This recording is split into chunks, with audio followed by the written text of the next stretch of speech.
दिल्ली की चित्रकार पूनम भटनागर। इनके दिमाग में अंतरिक्ष की तस्वीरों का खजाना है।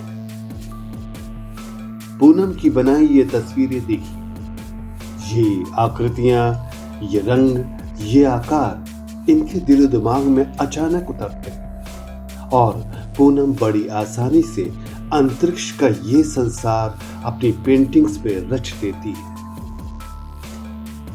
इन्हें आप कॉस्मिक कला या स्पेस आर्ट की चित्रकार भी कह सकते हैं। पूनम हाल ही में इंडिया आर्ट फेस्टिवल में नजर आई। यहां हमने उनसे मुलाकात की और बातें की अंतरिक्ष की छवियों वाली इस चित्रकारी की।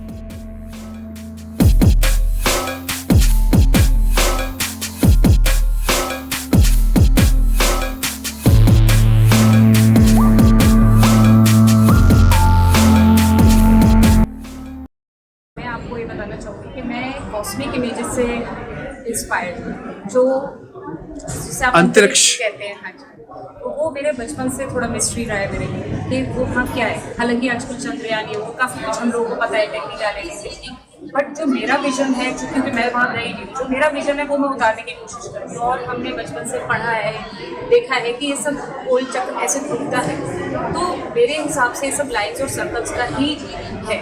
तो जो मैं उस लाइन्स एंड सर्कल्स के थ्रू उस स्वर्ग जो कि हम सोचते हैं कि वहाँ स्वर्ग है, उसको धरती से जोड़ना चाहती हूँ।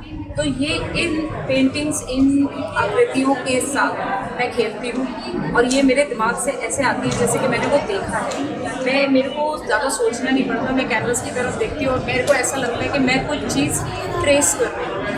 मेरे को बहुत मेहनत नहीं करनी पड़ती इसको बनाने में। It is in my mind and as if I am tracing it from somewhere. तो ऐसा मैं बोलूँ, इस तरह से ये बना हुआ है।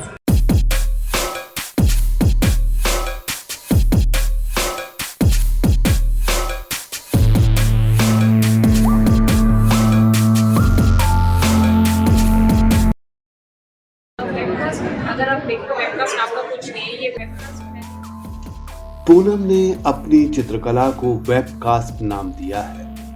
उन्होंने कहा वेब का मतलब मकड़ी का जाला होता है और मैंने उसी से प्रेरित होकर करीब 7 साल पहले मैंने ये नाम रखा। असल में मैंने गंगटोक यात्रा के दौरान मकड़ी का ये जाला या स्पाइडर्स वेब देखा था। उसकी पेंटिंग मैंने बनाने की कोशिश की। उस प्रक्रिया में मैंने इस तरह का अपना काम शुरू किया। पेंट करने की कोशिश करी।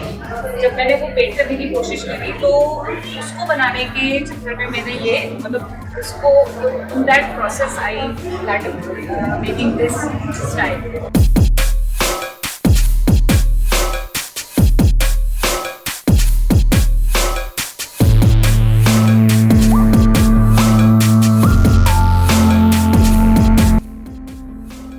पूनम दिल्ली में ही पली बढ़ी। इन्होंने दिल्ली यूनिवर्सिटी से बीकॉम ऑनर्स किया और फिर टेक्सटाइल का कोर्स भी किया। टेक्सटाइल के कोर्स की वजह से नाजुक और बारीक डिजाइन्स भी ये बड़ी आसानी से बना लेती हैं। तो मे भी हो सकता है जो मेरी टेक्सटाइल की पढ़ाई है, जो डिजाइनिंग है, उसकी वजह से मैं थोड़ा बारीक वाला काम मेरे लिए इतना मुश्किल नहीं होता, जो कि प्रीवियसली आप मेरे काम में उसका बैकग्राउंड मैं उसी को मानती हूँ। अपनी पढ़ाई जो स्टडी मैंने किया है उसी की वजह से शायद मैं ये उतनी आसानी से कर पाऊँ। अंतरिक्ष से प्रेरित अपनी पेंटिंग्स में पूनम अपनी ही कल्पना के रंग भरती है। वे इन्हें सुनहरे, धूसर, भूरे, ब्लैक एंड व्हाइट या ग्रे रंग देती हैं। ऐसा क्यों, आप उनसे ही सुनिए।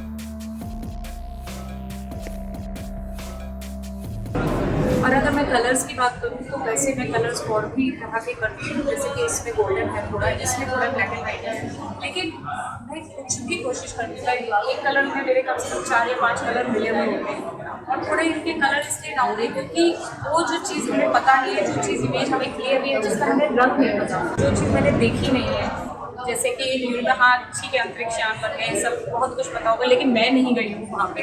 तो जो मेरे इमेजिनेशन में है कि वहाँ पे ब्लैक एंड वाइट कलर्स होंगे, इसी तरह के रंग तो वही मैं तो थोड़ा गोल्डन और वो मिला के जो कि हमारे धरती का रंग है उनको मैं मिक्स करने की कोशिश करती हूँ।